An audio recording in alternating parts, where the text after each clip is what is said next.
Selamat pagi semuanya, Tuhan berkati. Terima kasih kehadiran daripada semua kita dan kami terutama mau menyatakan akan kehadiran daripada seorang yang terpenting di antara kita, yaitu Yesus Kristus sendiri. Kiranya Tuhan Yesus hadir di tengah-tengah kita dan kita akan berdoa berterima kasih akan kehadiran daripadanya. Saya akan buka firman Tuhan, bacakan firman yang baru kita baca tadi. Kita bahas tadi mengenai hal puasa, di mana kita telah memperdalam akan firman yang telah kita terima pada 2 minggu yang lalu. Kita bahas tadi dan saya akhiri dengan pembacaan Yesaya 58 ayat 6. Saya bacakan. Bukan berpuasa yang ku kehendaki, ialah supaya engkau membuka belenggu-belenggu kelaliman dan melepaskan tali-tali kuk, supaya engkau memerdekakan orang yang teraniaya dan mematahkan setiap kuk. Terima kasih Bapak, kesempatan yang kau berikan di mana kami boleh berkumpul kembali untuk memperdalam pengertian akan firman-Mu ini. Kami berdoa Tuhan supaya hari ini juga kami boleh menyaksikan akan kehadiran-Mu di tengah-tengah kami. Biar kami boleh membuka hati untuk kami, ialah kami meninggikan nama-Mu dengan persembahan, dengan penyembahan lagu. Tuhan, kami mau menyatakan akan hati kami Tuhan yang bersyukur, dan kami berterima kasih atas segala berkat yang Kau berikan kepada kami. Pakai hamba-Mu nanti Tuhan dalam penyampaian firman, dan semua kami boleh mengerti akan firman-Mu. Dan terlebih dari itu, kami boleh mempraktekkan dalam kehidupan kita, dalam kehidupan kami sehari-hari. Terima kasih Bapak, kami berdoa berseru berterima kasih, dan kami panjatkan doa ini dalam nama Tuhan Yesus Kristus. Amin. Mari kita berdiri, saudaraku yang dikasihi Tuhan. Kita mau memulai ibadah kita. Saya mau bertanya, adakah sukacita dan kegirangan di dalam hati kita satu persatu ketika kita memasuki tempat ini? Haleluya. Mari kita memasuki gerbangnya karena untuk menghormati Tuhan, karena Dia ada di sini dengan segala ucapan syukur, sukacita, dan katakan bahwa hari ini hanya untuk-Mu Tuhan. Amin. Memasuki gerbang.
kalau kita bilang, aku bersuka, apa kita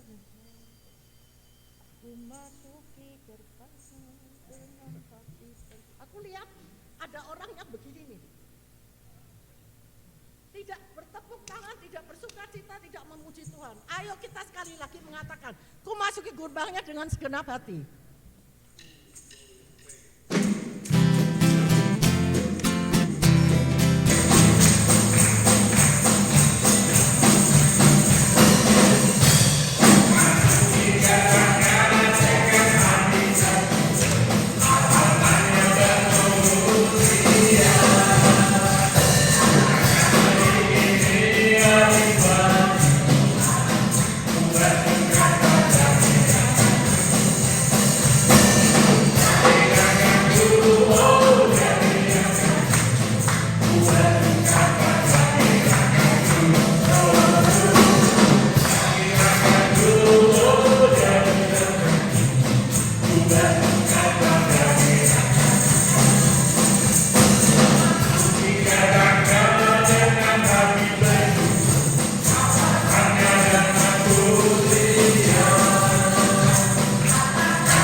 Memuji Tuhan harus dengan segenap hati kita.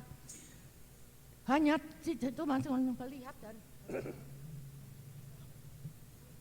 harus diresapi karena Tuhan ada di sini. Kita harus menghormati dan kita bersyukur karena kita bisa terus berjalan bersama dengan Yesus. Kalau bukan Dia yang menjaga kita, tidak mungkin kita bisa berada di sini. Tidak mungkin rumah kita selamat, tidak mungkin anak-anak kita selamat. Amin. Haleluya. Jalan.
dengan Yesus sungguh indah.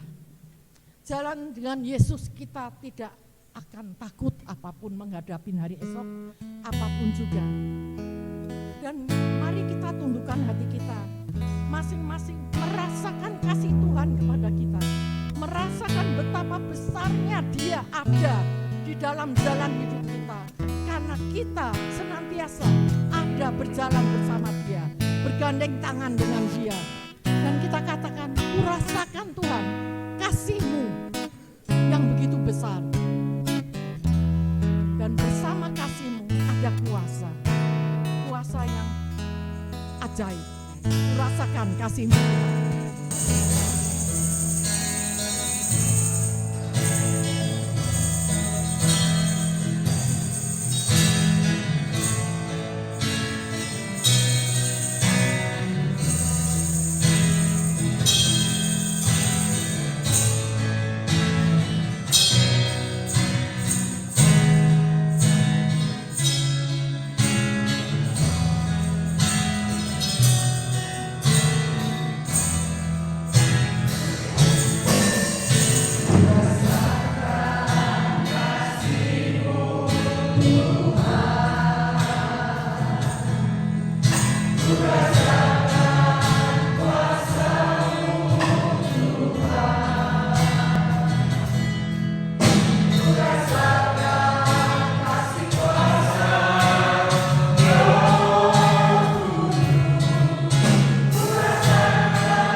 Joyce menyembah Tuhan saat ini.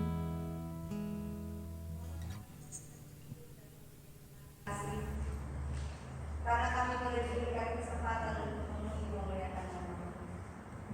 Kami bersyukur dan berterima kasih Tuhan untuk seluruh berkat dan anugerah yang sudah Tuhan curahkan dalam kehidupan kami.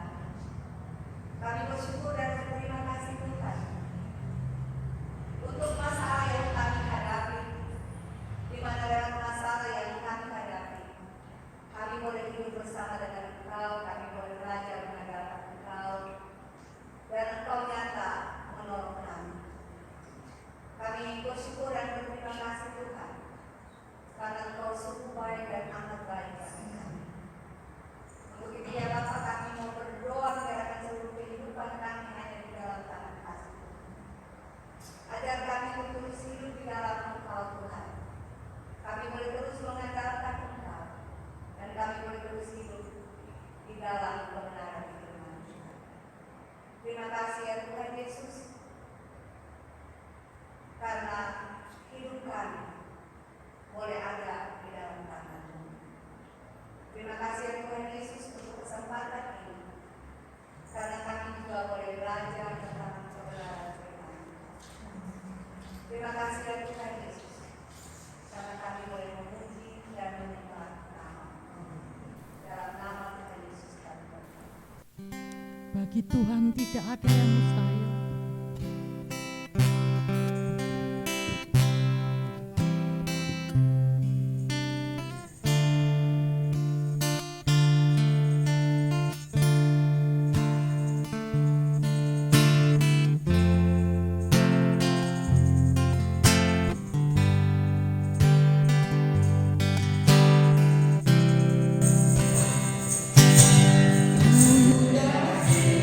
Yesus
Rosin untuk berdoa untuk firman Tuhan.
Silakan.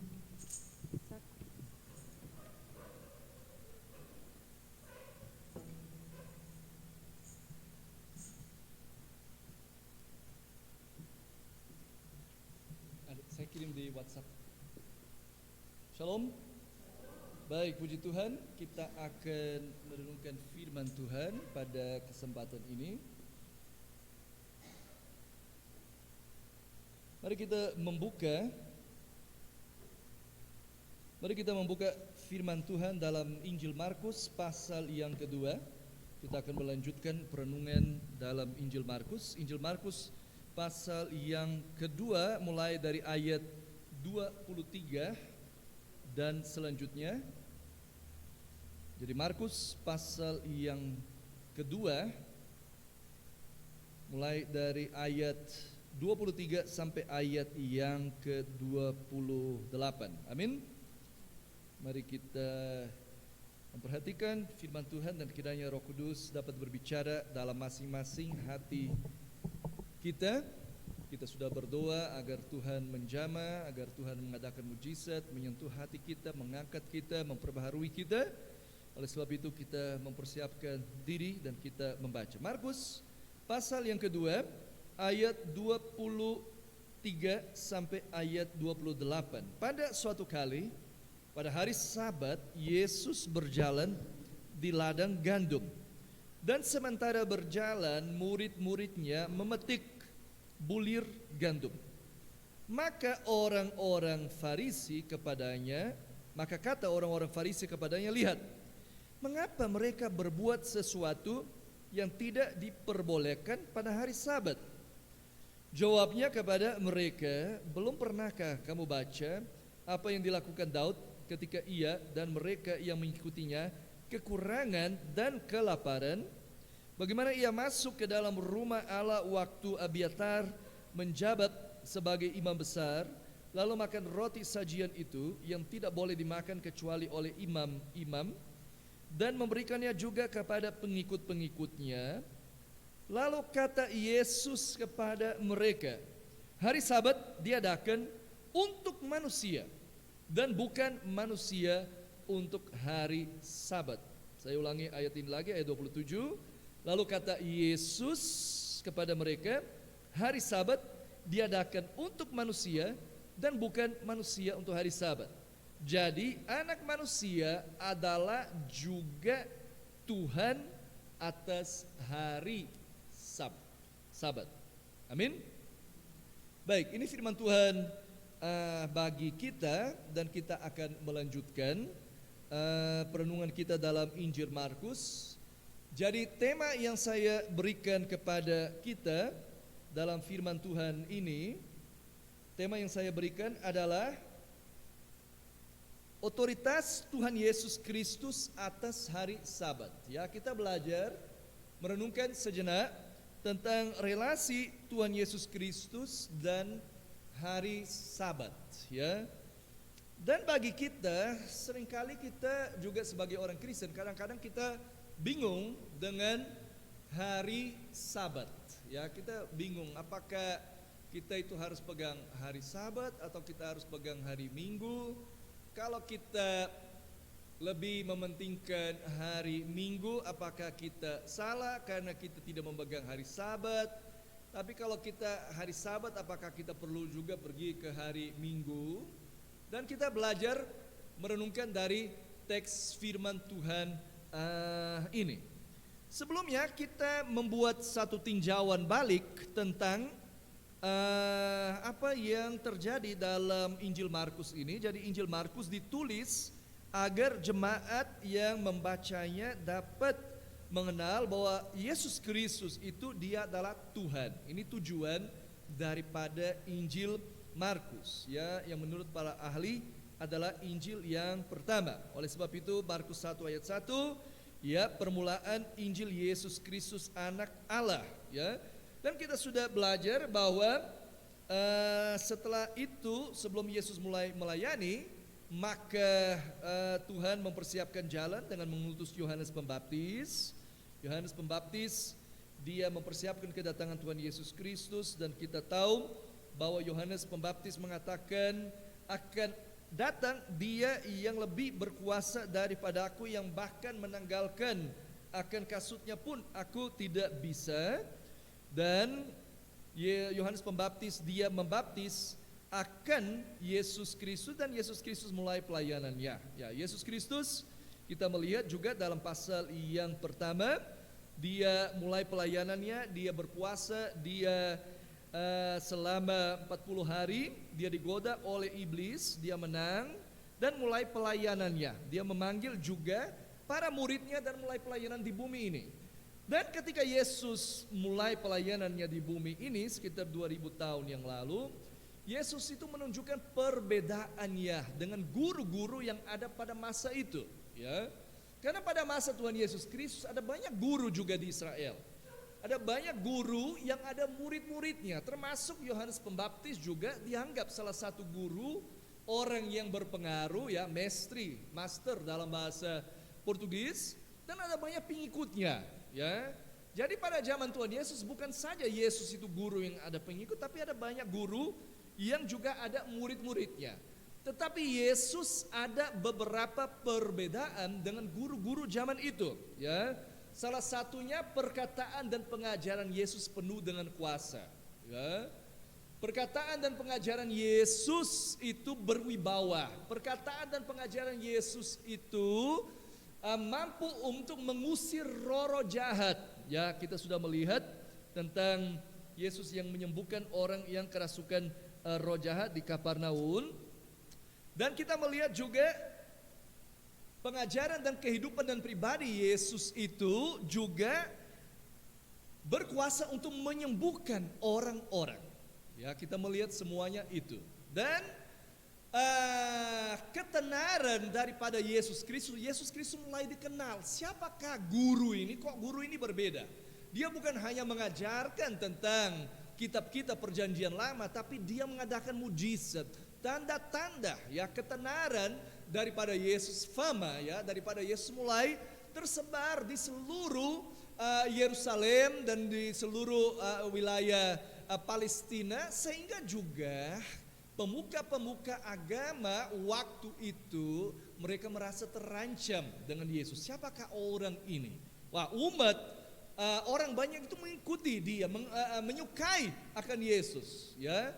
Dan pemimpin-pemimpin agama pada waktu itu mulai menantang, mulai mempertanyakan, mulai meragukan otoritas daripada Tuhan Yesus Kristus. Dan 2 minggu yang lalu kita sudah merenungkan ayat 18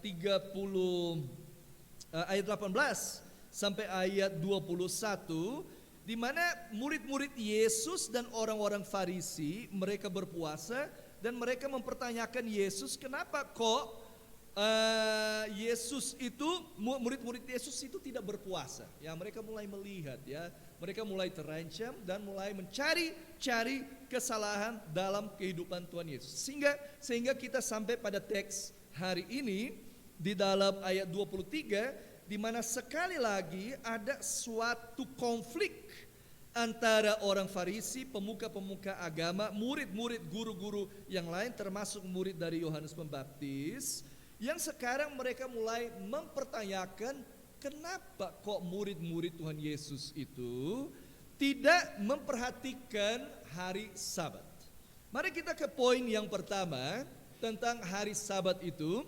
Poin yang pertama, hari Sabat itu adalah suatu hukum Allah yang suci. Ya, mungkin bisa dilanjutkan slide yang berikut.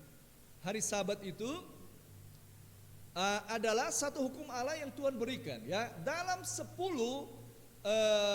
hukum yang Tuhan berikan dalam Keluaran pasal yang ke-20, dalam ayat 6 Tuhan juga menetapkan tentang hari Sabat. Ya, Keluaran pasal 20 ayat yang ke-8. Coba kita lihat Keluaran pasal 20 ayat yang ke-8. Saya membaca bagi kita untuk menghemat waktu. Keluaran 20 ayat yang ke-8. Keluaran 20 berisi tentang 10 firman.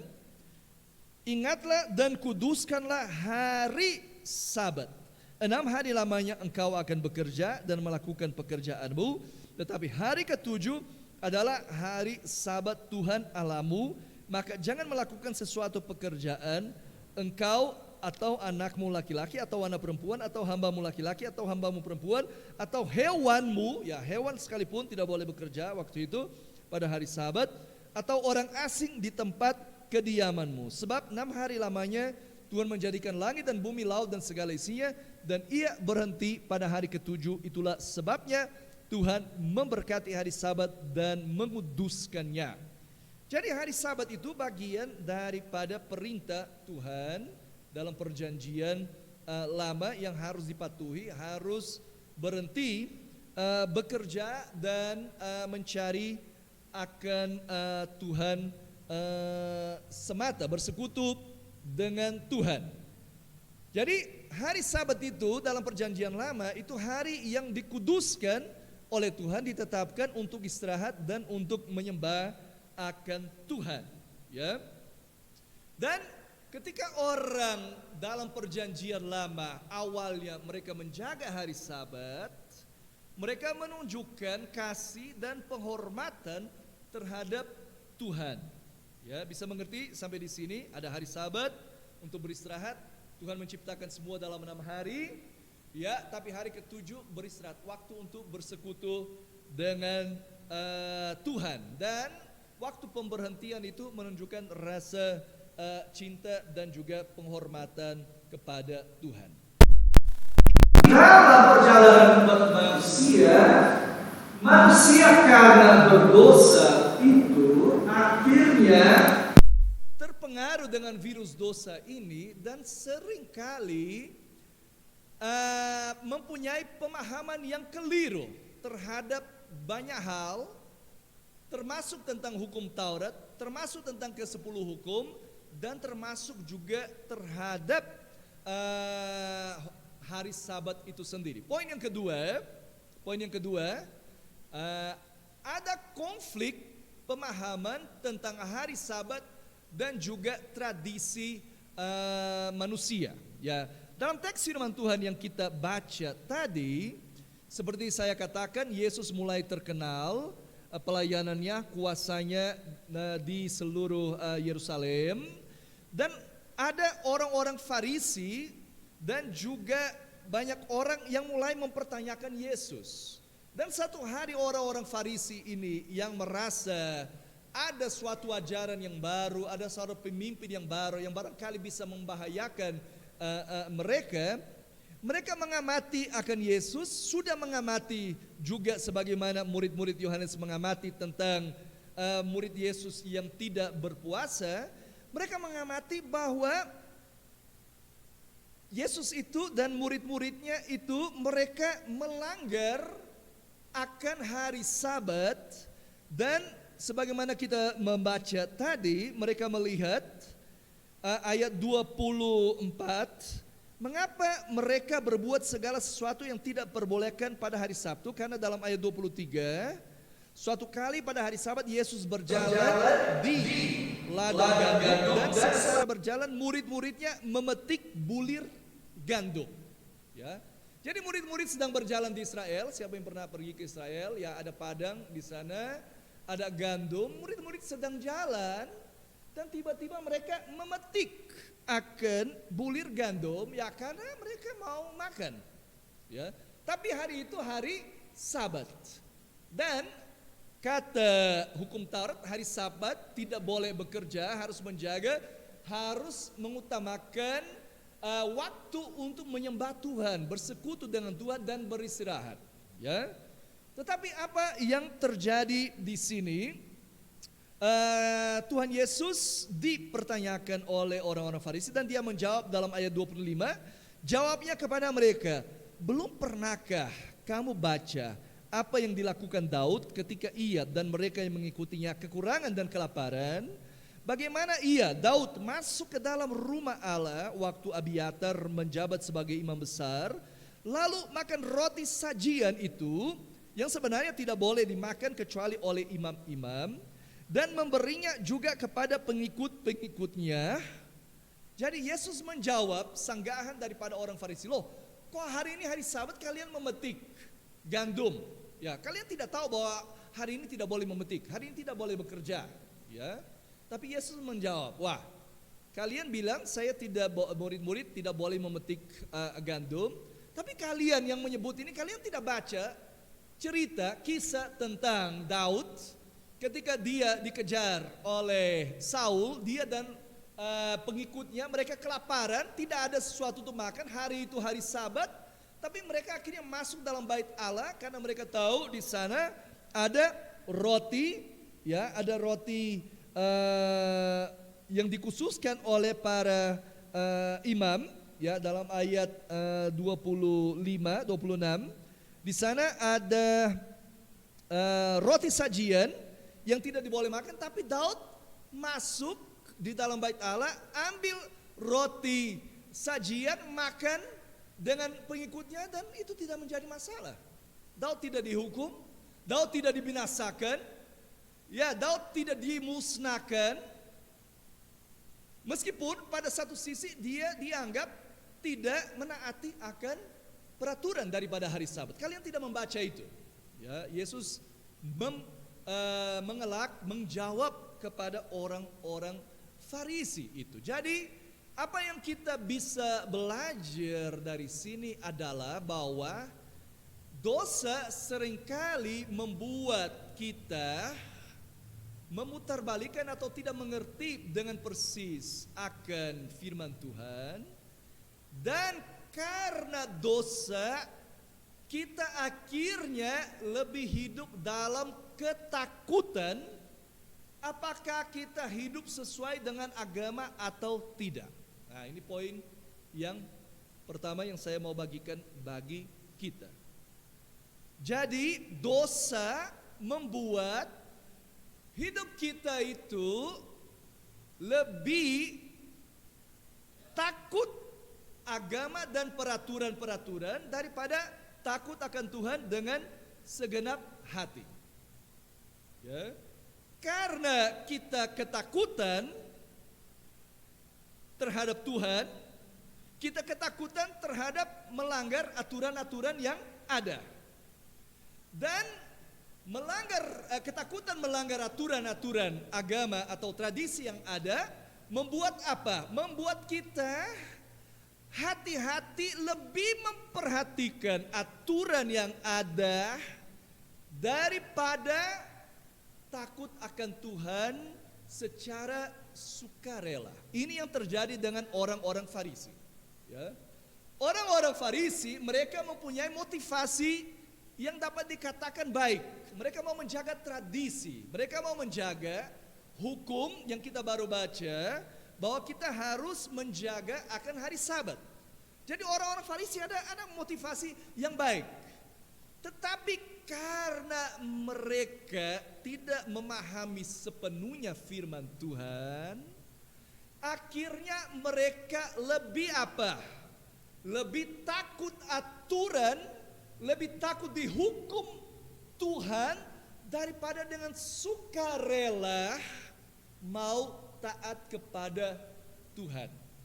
Sehingga mereka membuat berbagai aturan sehingga lebih mementingkan aturan. Ya, salah satu tradisi mengatakan untuk menjaga hari Sabat agar tak satu orang pun melanggar, mereka melarang orang untuk berjalan, menghitung langkah, memetik dan memproses gandum itu. Ya, untuk menjamin mereka menciptakan juga 39 wilayah kerja, jenis pekerjaan untuk menjamin hari Sabat jangan ada yang kerja.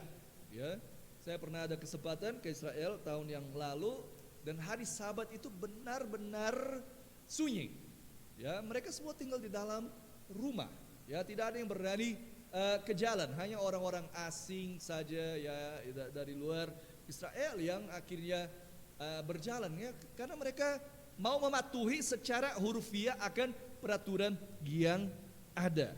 Ya, jadi poin yang kita bisa belajar di sini adalah bahwa dosa seringkali dapat mempengaruhi kita. Ada pengertian salah paham terhadap kebenaran firman Tuhan, terhadap perintah firman Tuhan.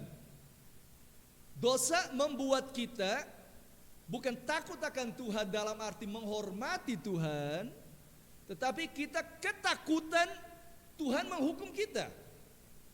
Dan agama itu pada prinsipnya sama semua. Nah, ini saya mau bagikan kepada kita. Apa itu agama?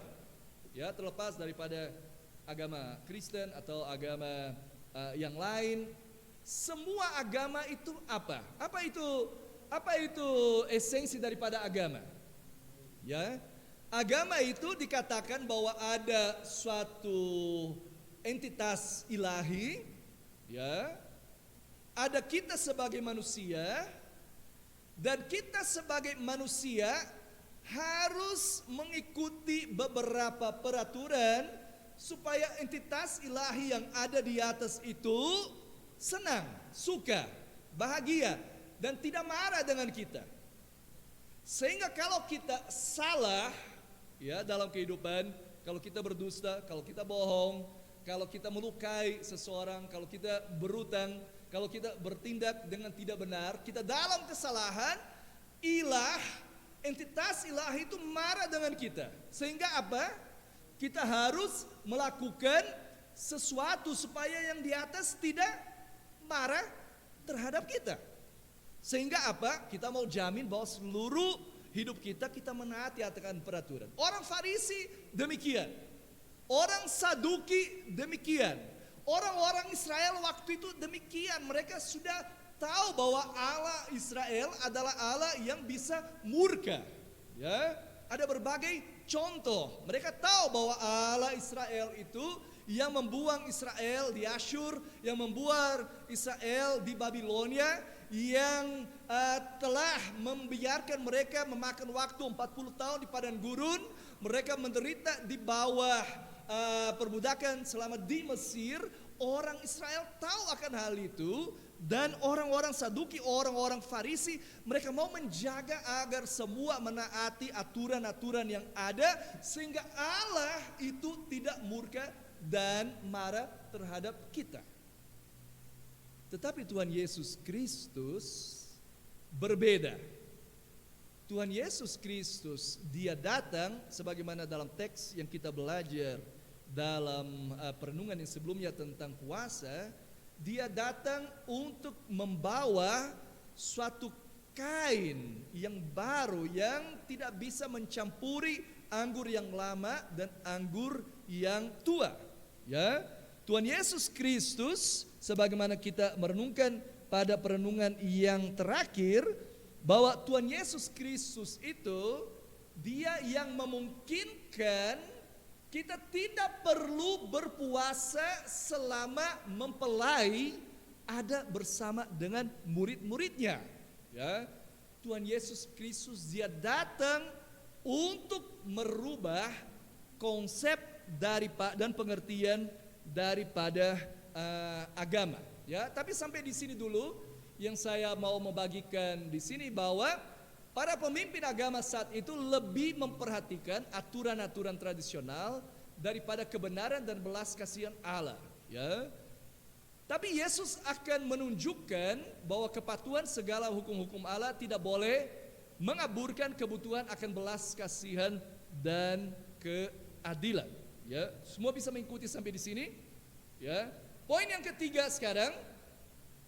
Poin yang ketiga yang saya mau berbagi di sini adalah bahwa jawaban yang Tuhan Yesus berikan kepada orang-orang Farisi yang mengatakan, wah, kalian sedang menuduh saya dan murid-murid saya, kami melanggar hari Sabat dengan tidak memperhatikan akan aturan untuk bekerja. Tapi saya menyebutkan kepada kalian contoh daripada Daud, dia pun makan roti sajian dan dia tidak dimusnahkan dan dia tidak dibasmi dan dia tidak bersalahkan. Karena itu, melalui itu Tuhan Yesus menunjukkan bahwa Kristus Yesus mempunyai otoritas atas hari Sabat. Ya, mari kita pahami bagian teks firman Tuhan itu. Setelah menjawab para murid itu, apa yang Yesus lanjutkan dalam menjawab ayat 27 dan 28. Lalu kata Yesus kepada mereka, hari Sabat diadakan untuk manusia dan bukan manusia untuk hari Sabat. Jadi anak manusia adalah juga Tuhan atas hari Sabat, ya. Jadi Yesus menjawab bagi mereka, hari Sabat diadakan untuk manusia dan bukan manusia untuk hari Sabat. Jadi anak manusia adalah juga Tuhan atas hari Sabat. Pertama saya mau menjelaskan di sini bahwa kita orang Kristen, ya, kita tidak mengikuti ketaatan hari Sabat secara hurufiah sebagai hari Sabtu. Ya, kita orang Kristen pada umumnya kebanyakan denominasi gereja kita tidak menjaga hari Sabat secara hurufiah. Ya, kita menaati akan hukum yang menetapkan untuk memelihara hari Sabtu, tapi tidak secara hurufiah menjaga hari Sabat sebagai hari Sabtu. Mengapa? Ya, saya tidak menjelaskan panjang lebar di sini, tapi ada beberapa alasan mengapa kita beribadah pada hari Minggu, meskipun hari Minggu kita adalah ketaatan kita, salah satu bentuk ketaatan kita untuk menjaga dan memelihara hari Sabtu. Karena dalam firman Tuhan, contoh yang paling digunakan adalah bahwa murid-murid mereka setelah Tuhan Yesus bangkit, mereka berkumpul pada hari yang pertama, yang adalah hari Minggu, yang adalah hari di mana mereka merayakan akan kebangkitan Yesus Kristus. Ya, ada berbagai contoh dalam Alkitab yang menyatakan hal ini. Kisah Para Rasul 20 ayat 7, 1 Korintus 16 ayat 2, 2 Korintus 9 ayat 12. Jadi gereja mula-mula mereka beribadah berkumpul bersama pada hari Minggu karena merayakan akan kebangkitan Tuhan Yesus Kristus. Tetapi bentuk dari perayaan hari Minggu sama, yakni bentuk secara bersama untuk menghormati akan Tuhan, untuk memusatkan perhatian secara komunitas beribadah kepada Tuhan. Dan mengapa juga permasalahan mereka berkumpul pada hari Minggu juga tidak diangkat dan mereka dikecam dan juga dianggap mereka sedang melanggar akan peraturan untuk menjaga hari Sabat. Ya, tidak tercatat, ya. Paulus tidak mempersoalkan bahwa jemaat itu berkumpul pada hari Minggu dan tidak berkumpul pada hari Sabat, ya. Yohanes juga tidak. Ya, gereja mula-mula mereka tidak melihat itu sebagai sesuatu yang jauh penting. Memang penting, tapi yang terlalu berlebihan. Ya, bisa mengerti, ya. Jadi gereja mula-mula berkumpul pada hari Minggu, hari pertama, karena mereka merayakan kebangkitan Kristus, dan kebangkitan Kristus adalah inti daripada iman Kristen. Tanpa kebangkitan Kristus tidak ada iman Kristen, tidak ada kekristenan. Jadi oleh sebab itu gereja berkumpul pada hari Minggu, tapi dalam pengertian yang sama menjaga secara spiritual dan rohani akan hari Sabat. Tapi poin kepada kita di sini yang saya membawa kita merenungkan, mengapa Tuhan Yesus mengatakan bahwa hari Sabat itu untuk manusia, ya, dan bukan manusia untuk hari Sabat, dan Yesus Kristus mempunyai otoritas atas hari Sabat. Karena jawabannya, karena memang yang lebih penting itu manusia. Ya. Manusia adalah mahkota dari ciptaan Tuhan. Pada hari yang ke-6, Tuhan menciptakan siapa? Hari ke-6, Tuhan menciptakan manusia, Adam dan Hawa. Tuhan menciptakan pada hari yang ke-6. Ya. Pada hari yang ke-7, Tuhan menetapkan hari Sabat, hari untuk beristirahat. Siapa yang akan istirahat waktu itu? Tuhan atau manusia? Apakah Tuhan perlu istirahat? Apakah Tuhan capek? Ya. Tuhan tidak capek. Kita capek. Kita capek kerja, bawa mobil, cuci pakaian, masak, tapi Tuhan tidak capek, ya. Jadi hari Sabat itu diciptakan bagi manusia agar manusia tidak kerja secara terus-menerus. Ya, siapa yang suka duit? Siapa yang suka uang? Ada yang tidak suka uang? Ya. Kita suka uang, tetapi kita tidak suka cari uang. Cari uang susah, uang kita suka. Ya.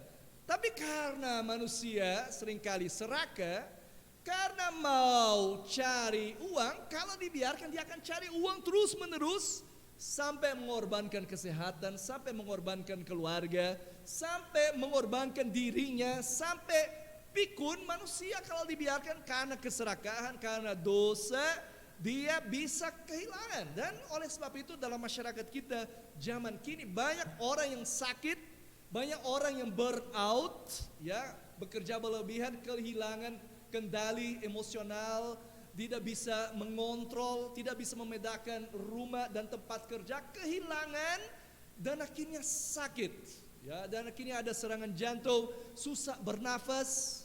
Tuhan menciptakan hari Sabat untuk manusia, untuk kebaikan manusia, untuk kesehatan manusia, dan secara khusus untuk manusia tidak lupa diri dan bersekutu dengan Tuhan, ya. Tidak lupa bahwa ada Sang Pencipta yang mengasihi, yang mempedulikan, ya. Oleh sebab itu, hari Sabat diciptakan untuk manusia. Hari Sabat tidak boleh menjadi satu beban bagi manusia. Hari Sabat bukan bagi kita, hari Minggu bukan satu beban bagi kita.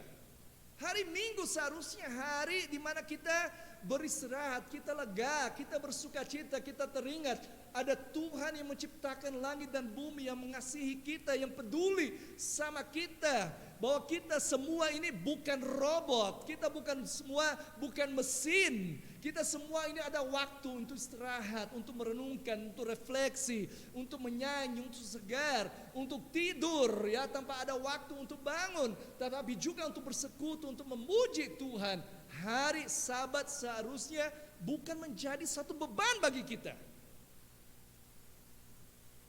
Dan Tuhan Yesus Kristus datang untuk menyatakan sepenuhnya bahwa hari Sabat, hari Minggu bukan satu beban bagi kita. Karena apa?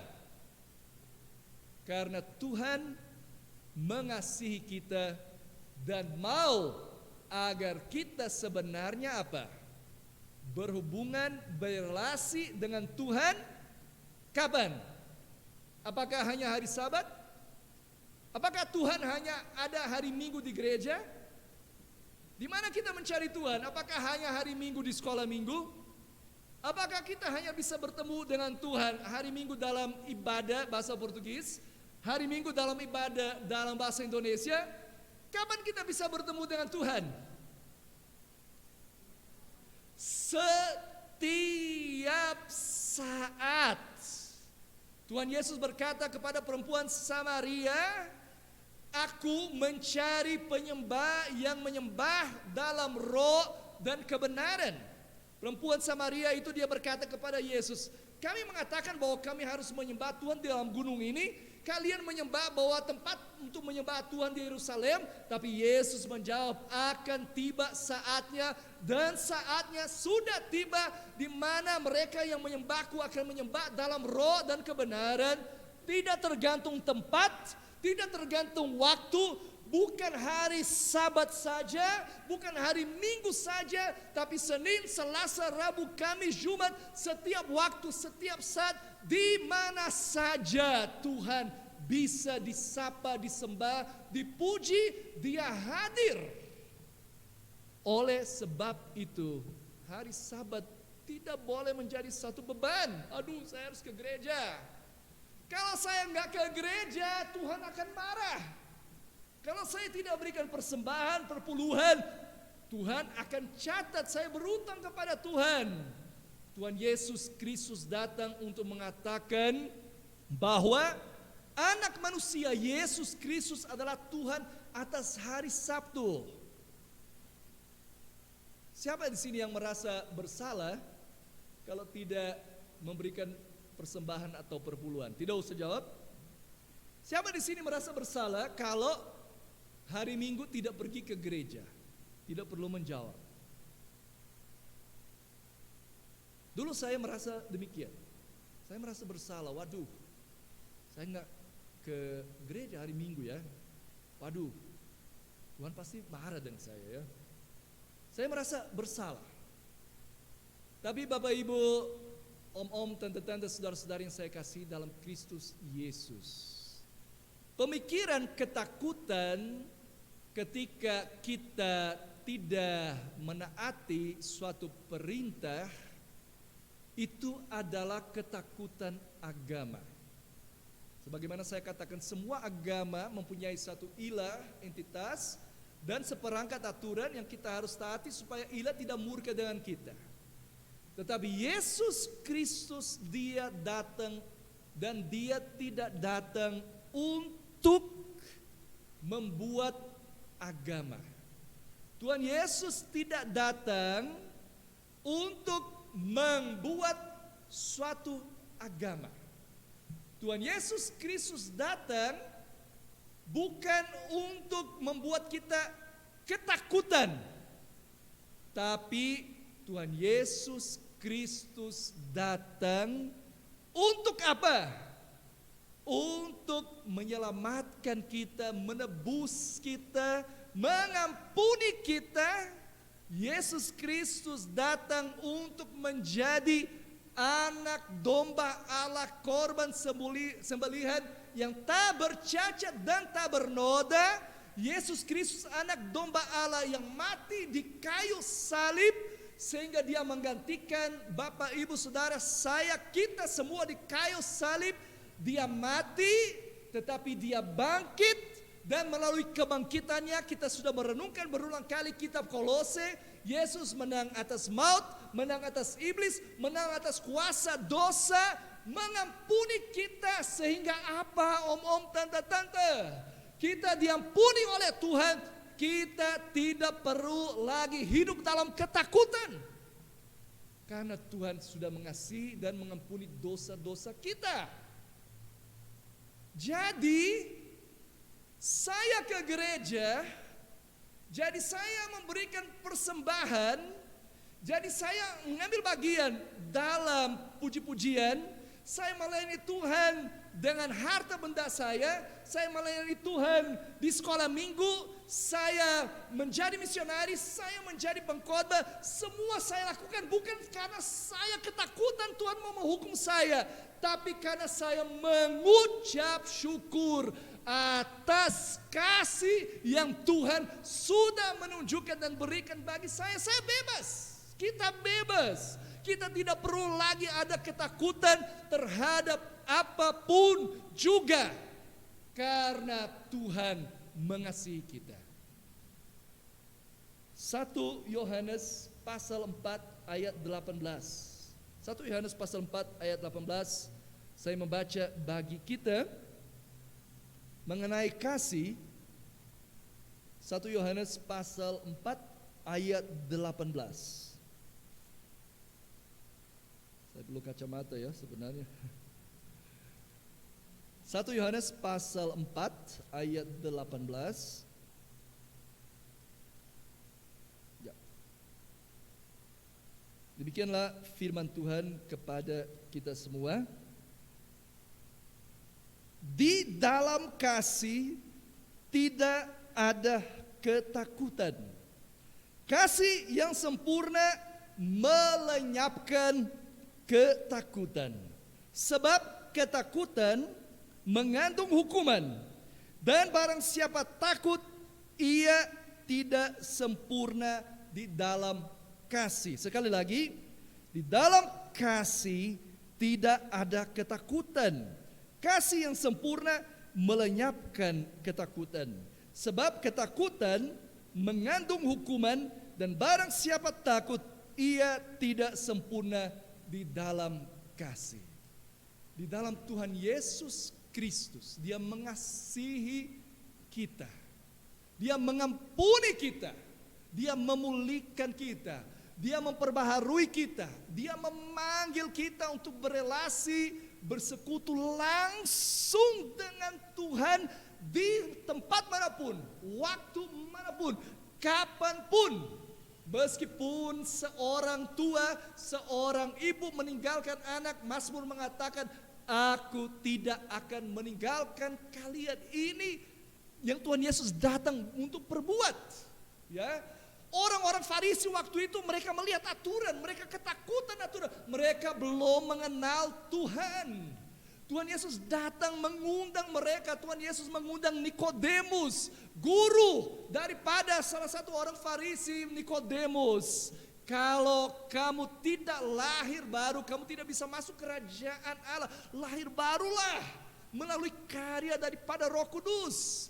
Tuhan Yesus datang memberikan kesempatan kepada orang Farisi, orang Saduki, kepada orang yang berzina, kepada pemungut cukai, kepada prajurit orang Romawi. Yesus menyembuhkan, dan Dia menunjukkan Dia ada di atas otoritas segala-galanya, termasuk Yesus Kristus ada di atas hari Sabat. Kalau kita masih ke gereja dengan ketakutan, berarti kasih Tuhan belum melingkupi kita. Kalau kasih Tuhan melingkupi kita, kita tidak ketakutan Tuhan, kita takut dan menghormati Tuhan. Kita mengucap syukur, Tuhan, saya tahu saya orang berdosa, tapi Engkau dengan kasih-Mu membasuh saya, menebus saya, mengasihi saya, mengampuni saya. Bukan karena saya baik. Kalau saya tidak mampu ke gereja, saya tidak mampu melaksanakan, menaati seluruh peraturan agama, tapi Tuhan karena kemurahan-Mu, karena kasih-Mu. Jadi ini yang Tuhan Yesus sebenarnya mau mengajarkan kepada kita. Kasih Tuhan cukup, hadirat Tuhan cukup bagi kita semua.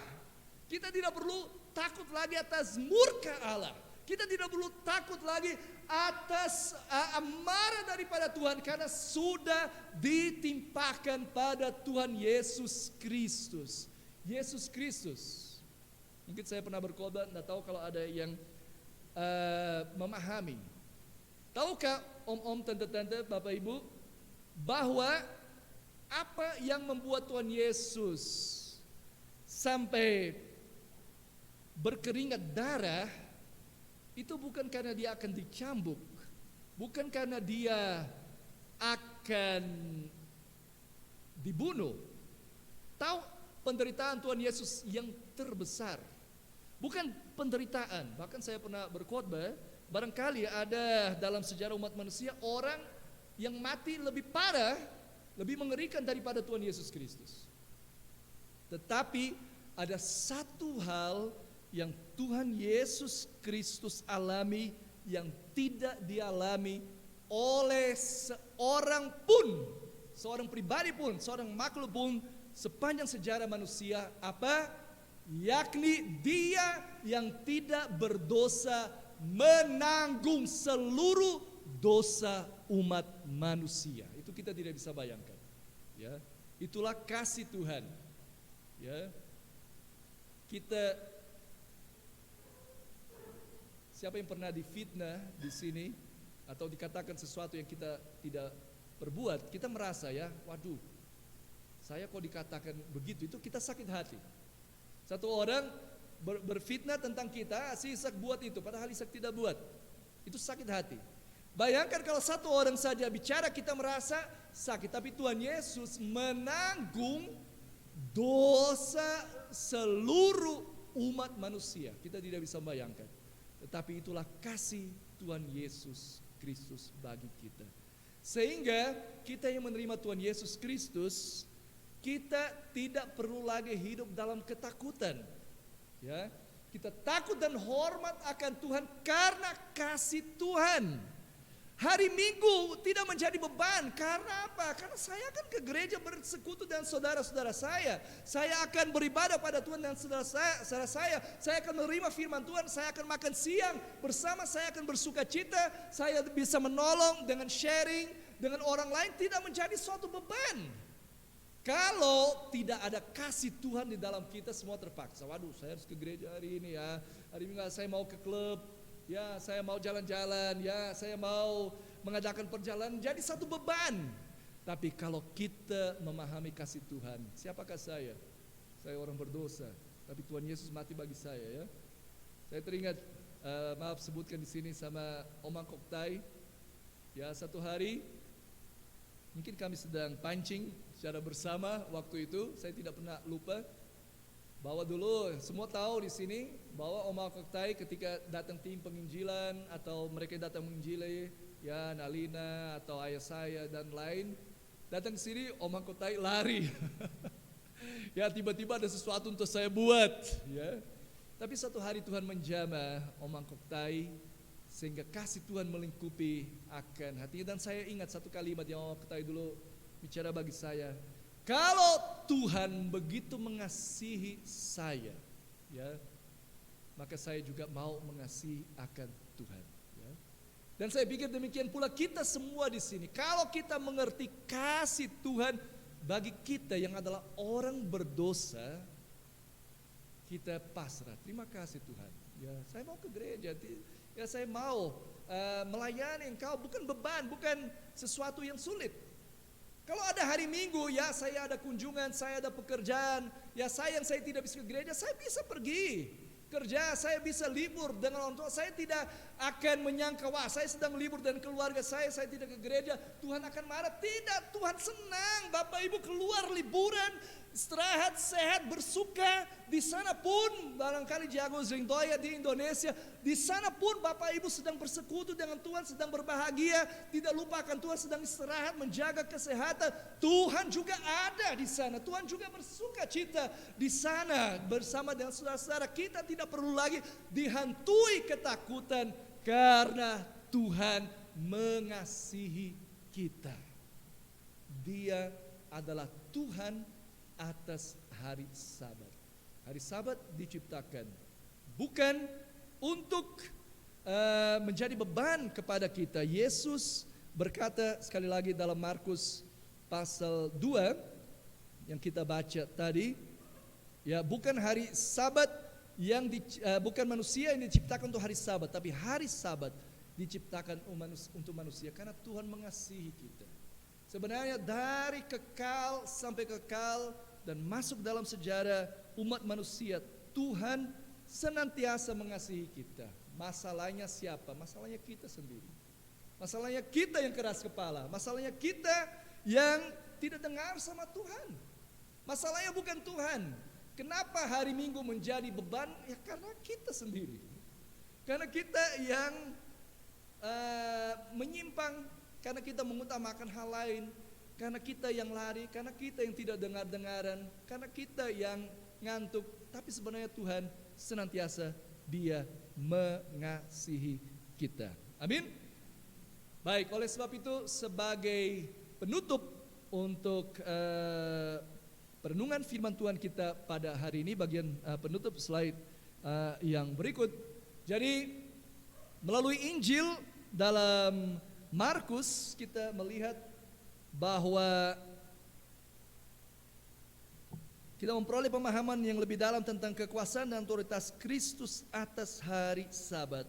Hari Sabat bukanlah hanya soal kepatuhan formal terhadap aturan, tetapi lebih daripada itu, tentang hubungan hidup kita dengan Tuhan dan sesama. Hari Sabat sebenarnya adalah satu bentuk wujud daripada relasi dengan Tuhan yang mengasihi kita, yang menebus kita, yang sayang sama kita, yang mau yang terbaik kepada kita. Ya, kalau kita sekali lagi ketakutan, berarti kita tidak membiarkan Tuhan mengasihi kita. Biarkan Tuhan mengasihi kita. Biarkan Tuhan memberikan yang terbaik. Jangan tahan-tahan dengan Tuhan. Biarkan Tuhan menunjukkan kasih-Nya kepada kita. Marilah kita menjalani hidup kita dengan pemahaman bahwa Kristus adalah Tuhan atas segala hal, termasuk waktu kita. Bahwa kasih dan keadilan-Nya harus menjadi pusat dari segala tindakan kita. Tetaplah hidup di dalam kasih akan Tuhan, dan kiranya kasih kita kepada Tuhan terwujud dengan cara kita mengasihi akan sesama. Tuhan Yesus sudah mengasihi kita, sudah menyelamatkan kita. Saya katakan satu kalimat yang saya dengar, di dalam Tuhan kita ada segala-galanya. Kita tidak kekurangan apa-apa lagi. Ya, di dalam Tuhan kita sudah mencapai tujuan kehidupan kita. Sekali lagi, dalam Tuhan kita sudah mencapai tujuan kehidupan kita. Perjalanan kita sampai kekal, kematian yang kekal itu kelanjutan perjalanan, tapi kita sudah menemukan rahasia yang agung dan terbesar, yang mulia, yang terpenting, yang adalah Tuhan Yesus Kristus. Kiranya Tuhan Yesus memberkati kita semua. Mari kita tunduk kepala, kita berdoa. Saya minta untuk Yosef berdoa buat kita. Bapak kami surga, kami bersyukur dan terima kasih di mana kami bisa belajar tentang hari Sabat. Doa Bapak agar kami sudah keluar dari ibadah pada hari ini, kami dapat memahami lebih lagi, mengerti akan kehendak Tuhan. Dari segala peraturan-peraturan manusia, di mana kita mengerti bahwa kita adalah atas segala-galanya, dan kami mau belajar lagi tentang Tuhan yang Maha